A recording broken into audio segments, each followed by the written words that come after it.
네, 안녕하십니까. 예, 국제거래법 9주차가 됐습니다. 네, 지난 8주차까지 저희가 이제 국제운송 중에서 해상운송까지 했고요. 8주차 강의 녹화를 하다 보니까 좀 분량이 많아져서 그 해상운송 관련 부분이 지금 9주차 첫 번째 1차시, 2차시에 들어가 있습니다. 그래서 오늘 강의 녹화분부터는 이제 9주차, 3차시, 뭐 4차시, 5차시 뭐 이렇게 되겠습니다. 네, 또 이번 한 주 여러분 고생하시겠네요. 저도 열심히 해가지고 강의 올려서 또 나눠서 이렇게 이 클래스에 올려놓겠습니다. 이제 한 학기가 벌써 반이 지나가는데요. 꾸준히 열심히 하시기 바랍니다. 네, 오늘은 그 교재 285페이지 국제 항공 운송 관련해서 여러분에게 설명을 드리겠습니다. 예, 그러니까 지금 우리가 국제 매매 거래, 그러니까 공법적인 차원에서는 우리가 무역, 뭐 통상 이렇게 부르죠. 이제 사법상 국제 매매 거래가 이루어지고 그와 관련된 여러 계약들이 체결됩니다. 자, 매매 계약의 본질은 항상 말씀드렸지만은 목적물 인도고요. 어,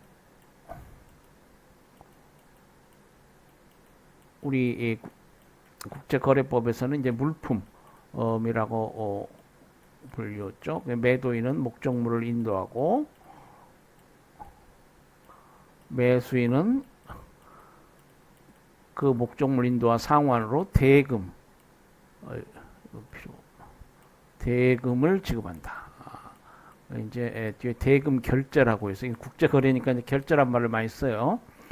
이제 이 부분이 하이라이트가 됩니다. 그런데 이제 이 국제 거래이기 때문에 뭐 대금 결제란 말을 쓴다고 그랬습니다만은 뭐 화환 추심을 하고 신용장 거래를 통해서 이제 은행을 이용해서 대금 지급이 이루어집니다.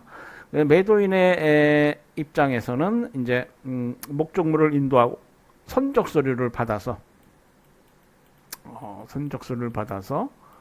CIF 조건, 뭐 FV 조건, 뭐 현물 인도 조건이다, 서류 인도 조건이다 설명을 드렸죠. 선적 서류를 받아서 신용장 서류에서 제시된 서류 조건에 일치한 서류들을 갖춰서 은행에 제공하고 은행은 그걸 매입한다고 합니다. 그 매입이라는 것은 신용장 대금을 지급한다는 것이고 신용장 대금은 매매 대금 상당액이 되겠습니다. 네, 그래서 이제 매도인은 목적물 인도 그리고 선적 서류 제공으로 대금을 지급받고 은행 네트워크를 통해서 신용장 개설은행은 매수인의 거래은행이 보통 되죠. 그래서 매수인은 계약에 따라서 합의한 대로 신용장을 개설하고 이제 그 개설은행이 이제 매입은행을 통해서 신용장 서류를 제공받고 최종적으로 매수인이 그 신용장 서류와 상환으로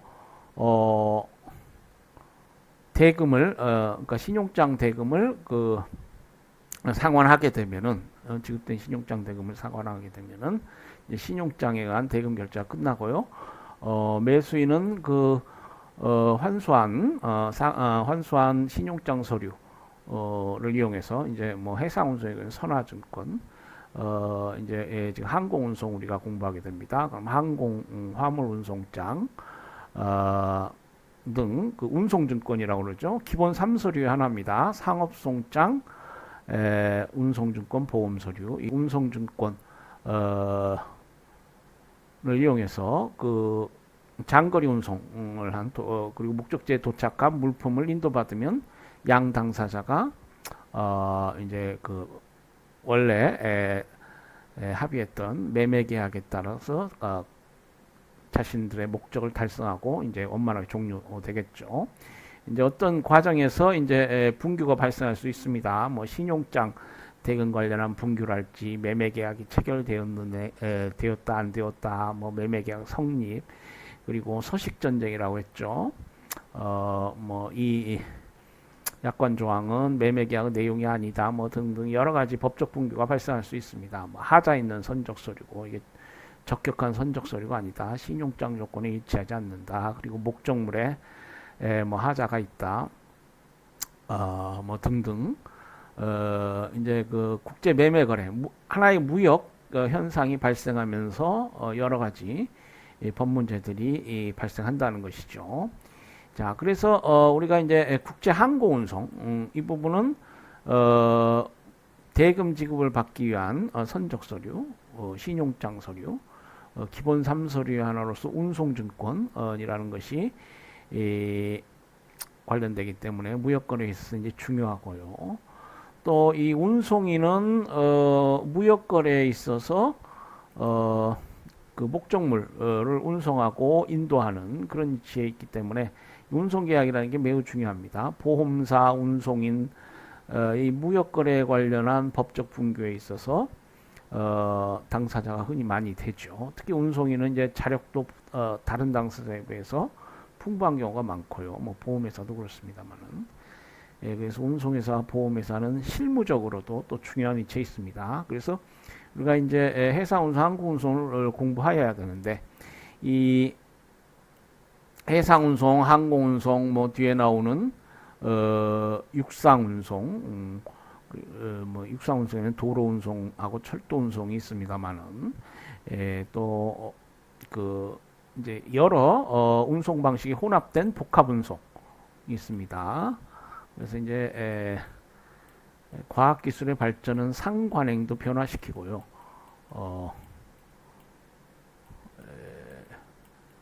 이 하나의 복합운송 계약으로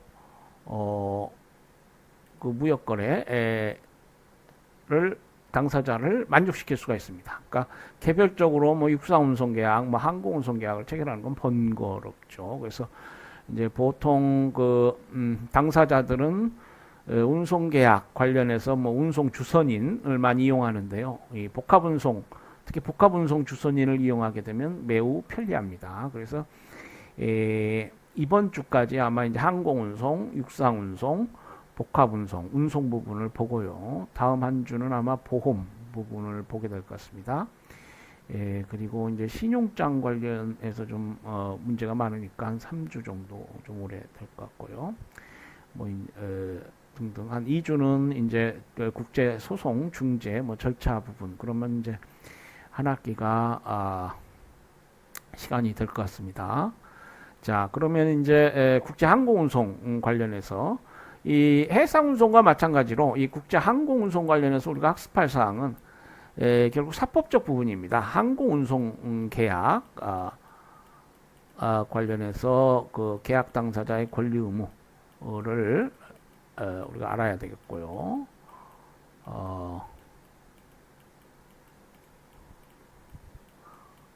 항공운송 계약. 그러고 이제 해상운송 부분에서도 봤지만 그 운송인의 책임 발생, 발생사의 추정과실 책임이냐 일반 사법상의 추정과실 책임의 발생 부분. 그러니까 입증 책임이 전환된 것이죠. 그러니까 계약자의 원칙 관련해서 여러 수정을 받고 있다. 그러니까 시장의 현실이라는 것이 이제 실력 있는 당사자하고 실력이 없는 당사자. 그래서 이제 우리가 약관을 위한 뭐 서식 전쟁에서도 봤습니다만은 그 take it or leave it 환경 계약이란 말도 있죠. 그래서 시장에서 어떤 계약자의 원칙이 뭐 수정받고요. 또 소송 절차에 있어서도 양 당사자의 어떤 사법적 차원의 실력 관계 이것을 이제 고려해서 입증 책임이 전환되는 경우 또는 무과실 책임이 지어지는 경우 뭐 이런 경우가 많이 있습니다. 그래서 이제 추정과실 책임이 그 해상운송 관련해서 그러니까 입증 책임이 전환되었죠. 그러니까 그 고의 과실을 원래는 뭡니까? 계약 위반의 상대방이 주장해야 됩니다. 손해를 입었다는 채권자가 주장을 해야 돼요. 채무 불이행이 있었다. 고의 과실을 입증해야 되는데 그 입증 책임이 전환돼서 사고가 발생하고 손해가 있다는 사실만을 입증하면은 그 채무 불이행 자가 자신의 귀책 사유가 아니다. 자신의 어떤 주관적 귀책 사유가 없이 이게 발생합니다. 자신에겐 고의 과실이 없다 이렇게 입증함으로써 책임을 면할 수 있다는 것입니다. 그게 이제 추정과실 책임이고요. 해상 운송 계약에서 인정이 되고 항공 운송 계약에서도 인정이 되고요. 이 항공 운송 계약에서는 특히 이제 뒤에 나옵니다만은 그 몬트리올 협약에서는 이제 더 나아가서 무과실 책임까지 이렇게 인정하고 있습니다. 그리고 그것은 이제 말씀드린 대로 모든 증거 자료가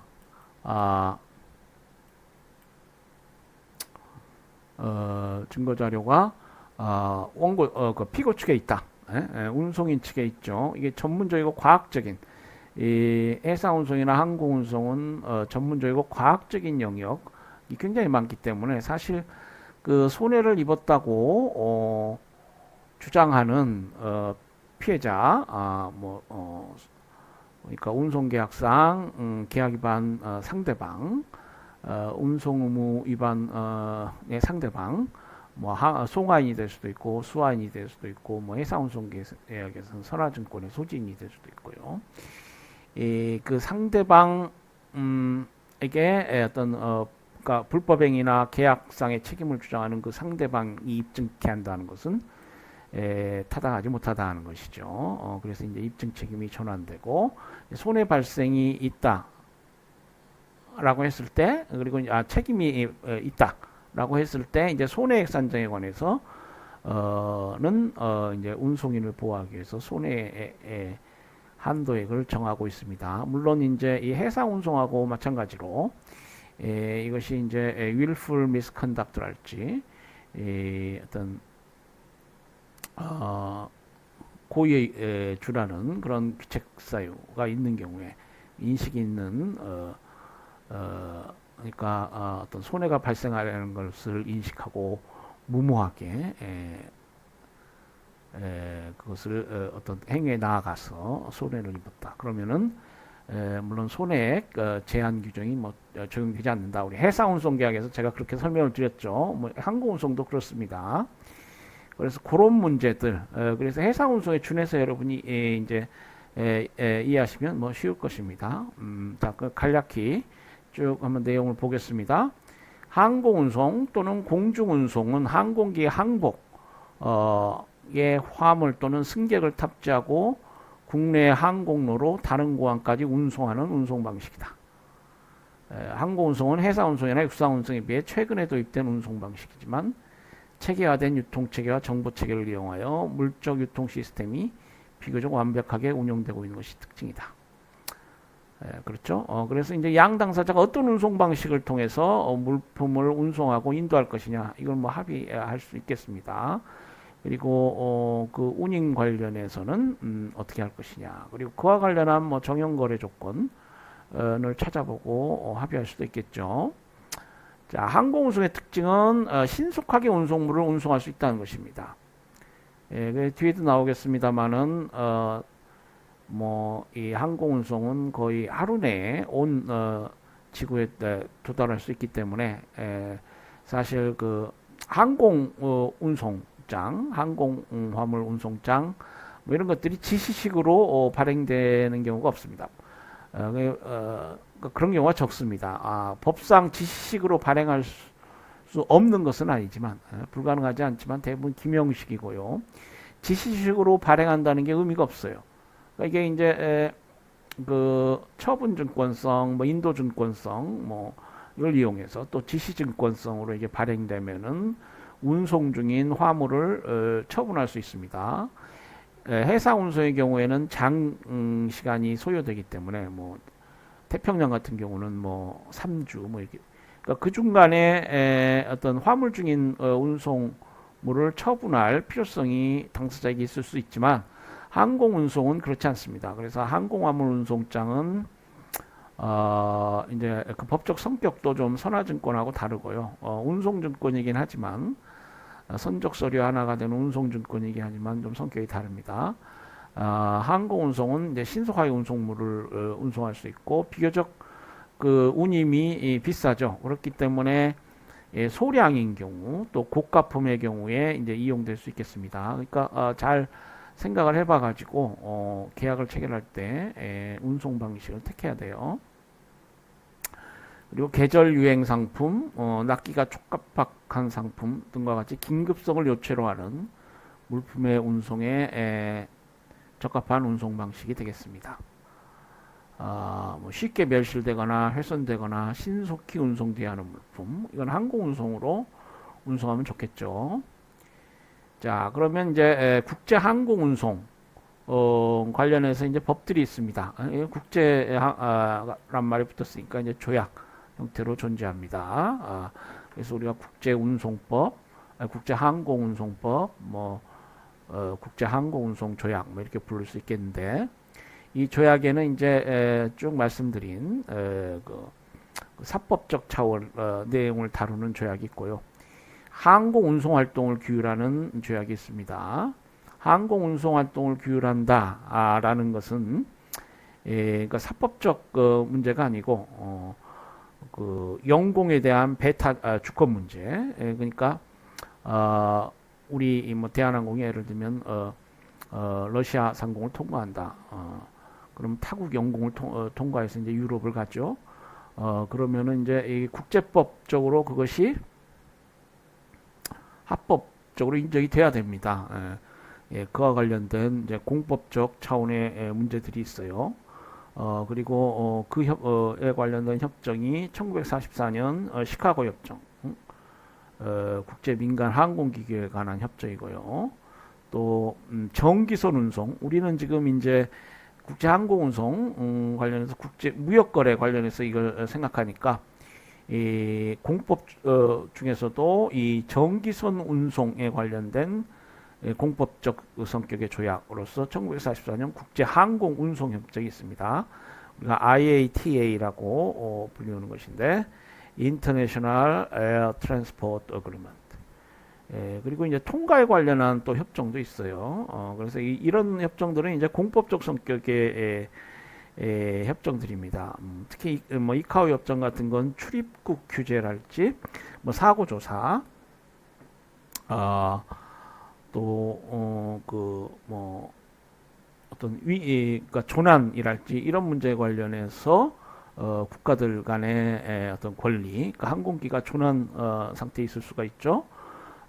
뭐 등등 국제 공법적 문제를 다루는 뭐 이카오 협정, 대표적인 것이 이제 이카오 협정인데 국제 민간 항공기구 1944년에 창설된 기구입니다. 그래서 이제 그와 관련해서 이카오 협정이라고 우리가 이걸 불러요. 뭐 이런 협정들이 있습니다. 뭐 이게 이런 협정들이 있다는 것 정도만 여러분이 아시면 되겠습니다. 이 공법적 문제고요. 이제 우리 국제거래법 사법적 문제와 관련해서 여러 협약들이 있습니다. 첫째, 바르샤바 협약이 있어요. 이 바르샤바 협약은 1929년 10월 12일에 채택되고 1933년 2월 13일에 발효했습니다. 국제항공운송 관련 일부 법규의 통일에 관한 협약이라고 불리우고, 바르샤바 조약과 이를 개정한 일련의 협약이 기본을 이루고 있습니다. 그러니까 이제 이 항공운송 협약 체계는 이 바르샤바 협약이 골간이 된다는 것이죠. 특히 항공운송인의 책임에 관한 문제는 이 바르샤바 협약이 골간이 되고요. 항공운송이 그러니까 해상 운송법 관련해서는 헤이그 협약에 준하겠습니다. 그 시점도 비슷하죠. 이 바르샤바 협약에서는 항공운송인의 추정과실 책임, 유한 책임 원칙을 채택하고 있습니다. 책임 제한이 있다는 것이죠. 유한 책임 원칙은 그러니까 책임에 관련한 것이고요. 책임의 발생 관련해서는 추정과 실책임. 그래서 자신이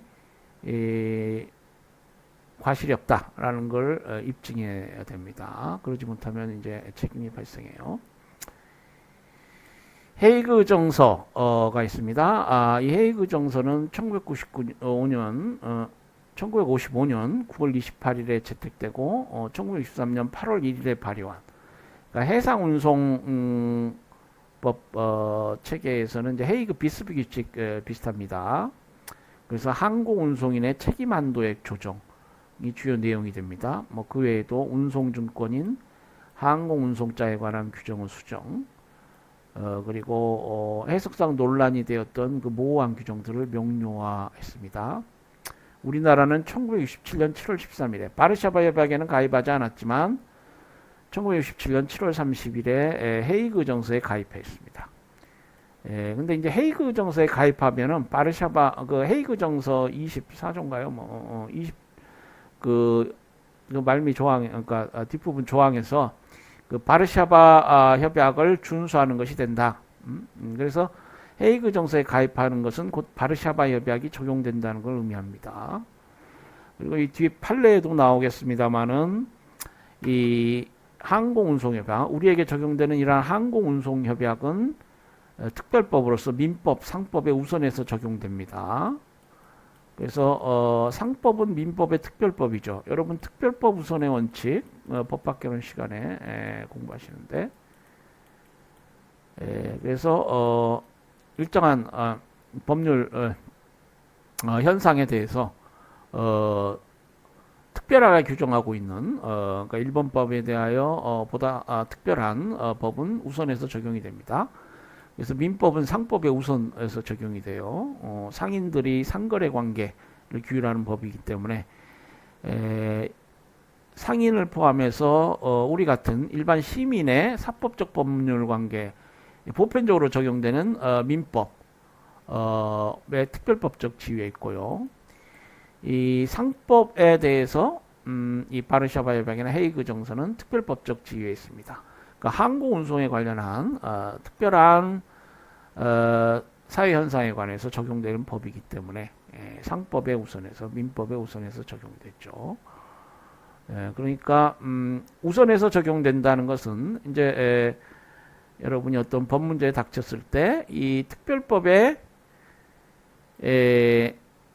특별한 규정이 없으면은 그러니까 예컨대 민법에는 어떤 뭐 신의칙이랄지 뭐 일반 원칙이 있고 상법에는 그러한 부분이 없다. 그러면 이제 그 특별법이 적용되지 못했을 때 민법이 적용이 돼야 되겠죠.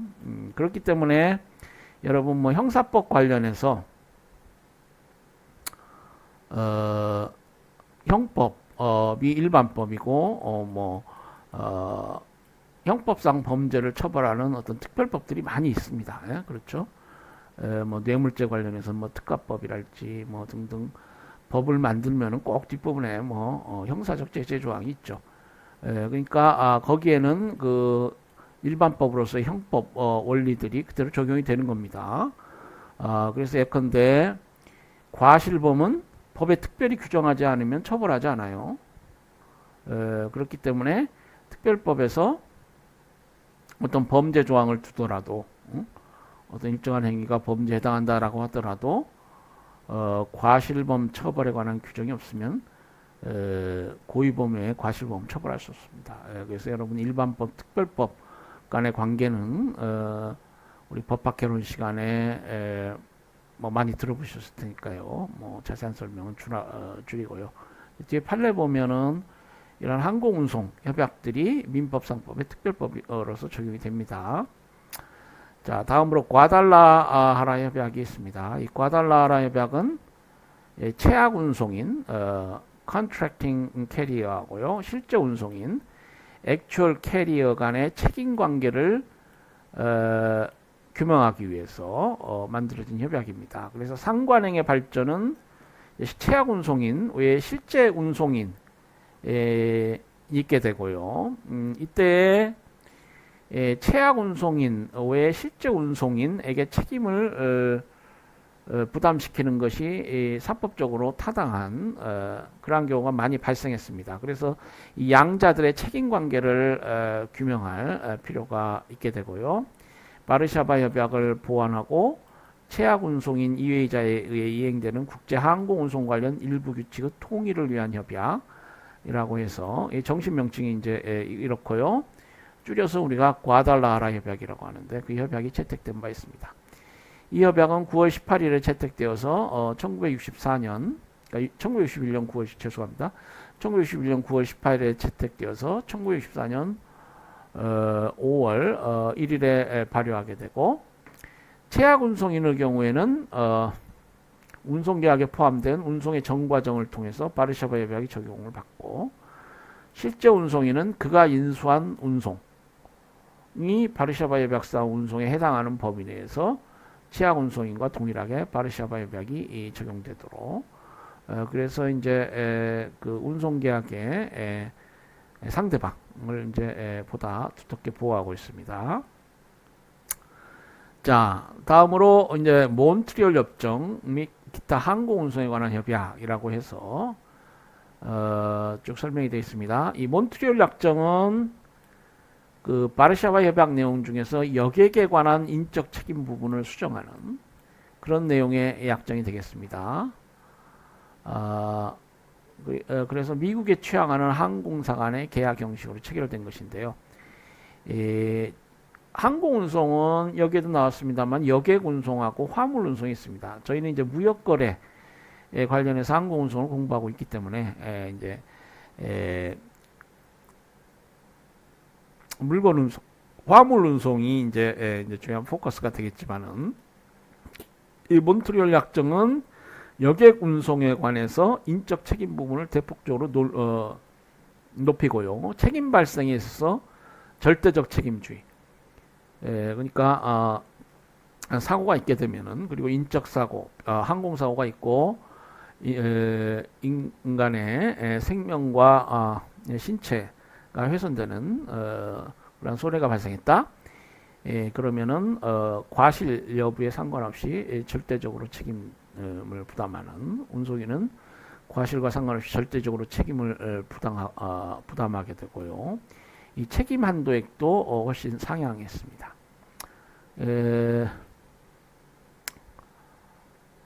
여러분 태어나기 전인 것 같은데요. 이 칼기 폭박 사고가 그러니까 러시아의 공군기에 의해서 칼기가 격추되고 칼기가 공주에서 폭발하고 그러니까 대부분 사망하였죠. 이 항공사고가 나게 되면 대부분 사망하게 됩니다. 83년인가요? 이제 그 당시는 몬트리올 약정이 체결돼 있으니까 또 우리가 미국에 취항하는 항공사 간의 계약 형식이고 이 몬트리올 약정이 적용이 되게 됩니다. 그래서 이제 상당히 다액의 손해배상을 유족들이 받긴 했었죠. 그렇지만은 이제 그 항공사고라는 것이 굉장히 그 잔인하고 보면은 그렇기 때문에 이 절대적 책임주의나 책임 한도의 상향 조정이 당연한 것으로 받아들여지게 되죠.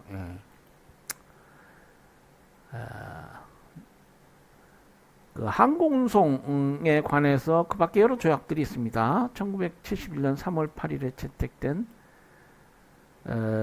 바르샤바 협약 중 여객 및 수화물 운송과 관련된 규정을 개정한 과테말라 의정서, 과테말라 의정서가 있고요. 바르샤바 협약의 화폐 단위를 프랑에서 SDR로 변경한 이 프랑은 과거의 프랑스 화폐 단위죠. SDR은 IMF 특별 인출권입니다. 스페셜 드로잉 라이트라고 하는 것인데, 이게 국제적으로 가장 신용 있는 그러한 화폐 단위라고 할 수 있겠습니다. 그래서 프랑에서 SDR로 이 책임 한도액 화폐 단위를 개정했고요. 몬트리올 제2 추가 의정수도 역시 헤이그 정수 화폐 단위를 변경한 것입니다. 과테말라 의정서 화폐 단위를 SDR로 변경한 몬트리올 제3 추가 의정서. 그리고 또 여기 1975년 만들어진 몬트리올 제4 추가 의정서가 있습니다. 과테말라 의정서의 보존을 맞춰서 화물 및 우편물 운송에 관한 규정을 개정한 그런 협약입니다. 그리고 국제 항공 운송 1999년이 되면 국제 항공 운송에 있을 때 일부 규칙 통일에 관한 협약이 만들어지는데 이것을 우리가 몬트리올 협약이라고 부릅니다. 이 몬트리올 협약은 기존의 5개 협약, 그러니까 항공 운송 관련한 5개 협약이 있습니다. 바르샤바 협약서부터 시작해서 쭉 우리가 봤죠. 과달라하라 협약, 헤이그 정서, 과달라하라 협약, 과테말라 의정서, 몬트리올 추가 의정서, 이거를 하나로 통합했습니다. 그러니까 몬트리올 협약에 가입하면 이제 이 5개의 협약에 가입한 것이 됩니다. 자, 이카오 아까 설명을 드렸죠. 국제 민간 항공기구를 부릅니다. International Civil Aviation Organization. 이걸 줄여서 이카오라고 부르고 시카고에 본부가 있는데요.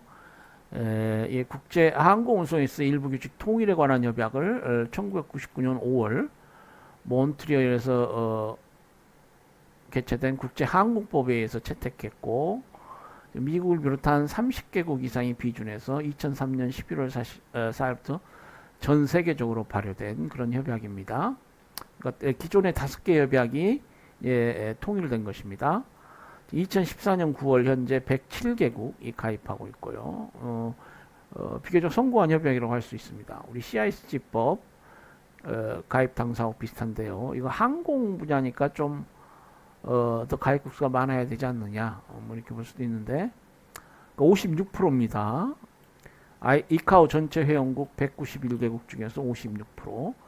그러니까 44%는 아직까지 몬트리올 협약 체약국이 아니게 됩니다. 우리나라는 2007년 10월 30일에 가입한 바 있고 2007년 12월 29일 공식 발효되었습니다. 자, 그래서 이제 이카오 회원국 가입국 수죠, 가입국 비율이죠. 56% 정도니까 아직은 이제 그러니까 이카오 회원국은 191개국이고요. 그래서 이제 그 적용 범위에 관련해서 좀 다툼이 있을 수 있습니다. 우리 CISG법 공부하면서도 뭐 적용 범위, 법이 적용, CISG법이 적용되는 경우 가 이제 문제될 수 있고 뭐 우리가 자세히 봤습니다만은 그러니까 이 국제협약 국내법을 문제도 그렇지만은 국내법보다는 이제 국제협약이랄지 국제 규범을 생각할 때 이 그 규범의 법적 성격 그리고 뭐 적용 범위 이런 것들을 재판관들이나 우리 법을 공부하는 학생들이나 항상 생각을 해야 됩니다. 자, 그래서 이 적용 범위에 관련해서 아주 이례적인 그런 경우가 생길 수 있어요. 예를 들어서 몬트리올 협약 체약국인 싱가포르와 체약국이 아닌 인도네시아를 여행한 승객의 경우에는 같은 항공편을 이용하더라도 서로 다른 협약이 적용됩니다. 그러니까 이게 왕복이냐 편도 여행이냐에 따라서 하나는 몬트리올 협약이 적용될 수도 있고 다른 하나는 바르샤바 협약이 적용될 수도 있습니다. 또 같은 항공기에 탑승한 승객에 대해서도 서로 다른 협약이 적용되는 불합리한 결과가 발생할 수도 있어요. 몬트리올 협약 가입국과 몬트리올 협약을 비준하지 않은 기존 협약 가입국 사이 운송에는 이제 몬트리올 협약이 적용되지 않기 때문입니다. 그래서 하나의 항공기에 탑승한 여객 간에도 다른 협약이 적용될 수 있고 뭐 운송인의 책임 발생이랄지 뭐 책임 제한 관련해서 다른 법이 적용될 수 있겠습니다. 몬트리올 협약의 적용 범위를 보면은 우리 뭐 뒤에도 나옵니다만은 제가 캡처를 해놨어요. 이 몬트리올 협약은 이제 원명이 Convention for the Unification of Certain Rules for International Carriage by Air 뭐 이렇게 되어 있습니다. 국제항공운송에서 일부 통일, 규칙 통일에 관한 협약, 줄여서 우리가 몬트리올 협약이라고 부릅니다.